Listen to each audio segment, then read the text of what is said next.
2 weeks following the funeral, while putting 2.5-year-old Sarah to bed, she stopped me right in the middle of a Berenstain Bears story and said, "When is Mummy coming home?" I quietly replied, "Mummy's in heaven now, honey." Sarah's response was curt and demanding. "Well, it's time she come home. Let's go get her." Children have a really different understanding of death, how they show their emotions, and how they process their emotions and control their behavior is very different than an adult, very different than a teenager. While children and adults share the same emotions of grief, children are less likely to show acute grief at the beginning. You can expect them to mourn in bits and pieces, with flashes of anger and sad spells interrupted by long periods of no concern.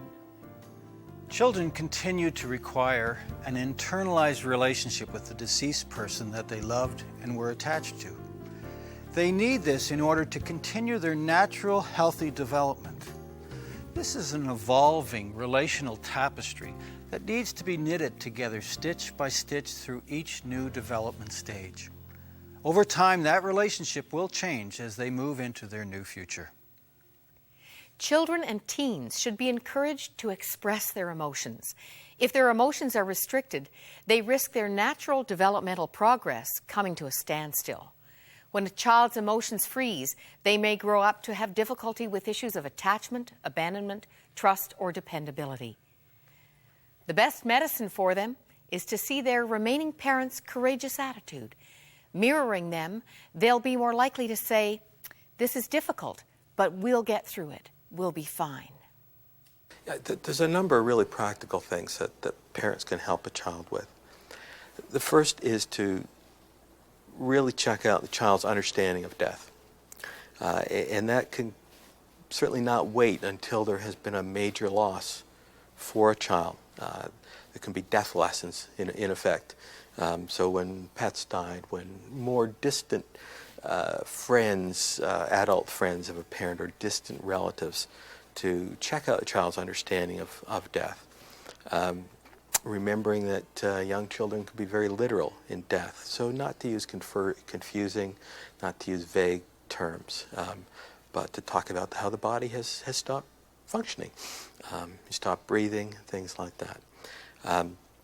In a somewhat older child, to be very sensitive to their feelings, such as their own fears of their own death or the death of other family members.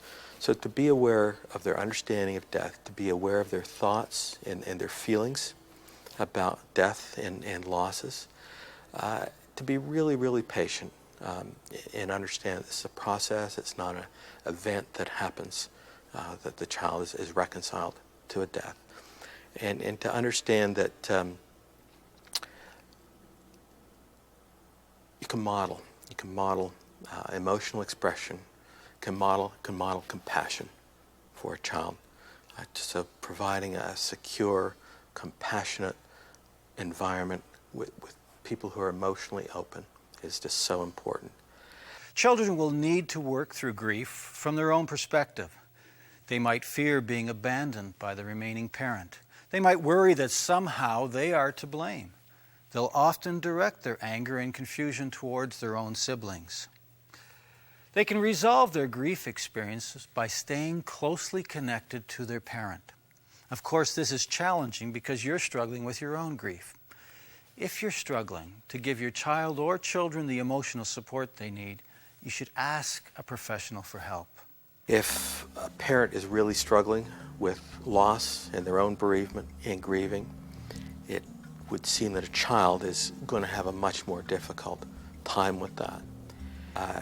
If there's not an emotionally safe environment in that family, cause enormous difficulties for the child in getting through and getting on with their lives. Even very young children can see themselves as a parent in the family, not only to other siblings, but in particular to the surviving parent.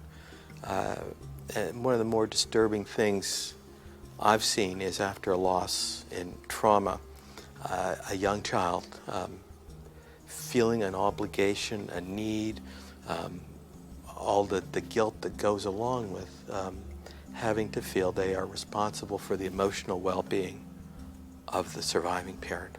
Any major event is going to affect behavior. It's going to affect emotions. It may even affect physical health in a child. Children will worry about their health, particularly kids in the early school age, perhaps 6 to 9, 6 to 10. Very often will start to think about their own health if a parent or a sibling or close relationship of any sort has been ill prior to a death. It was bedtime 3 months after the children's mom died. Jesse, the now surrogate parent, ran in to tell me that his younger brother Jonathan had just told him he was going to run away from home. I went into Jonathan's bedroom and sat on the bed with him, and I asked him, "Is this true, that you're going to run away from home?" Jonathan looked me right in the eyes and said, "Yep." I was quiet while my mind raced, wondering what to say to this sensitive 6-year-old, all the while really trying to camouflage my aching heart. And then I said, "Can I come too?" Not missing a beat, Jonathan said, "Yup, and Jesse and Sarah and Rebecca too." So we spent the next hour planning our getaway. A death, certainly one of the biggest and most traumatic events in a child's life. Probably the biggest traumatic thing a young child could experience. Most children are fully capable of resolving their grief as fully as adults are, especially in a surrounding that is supportive and understanding.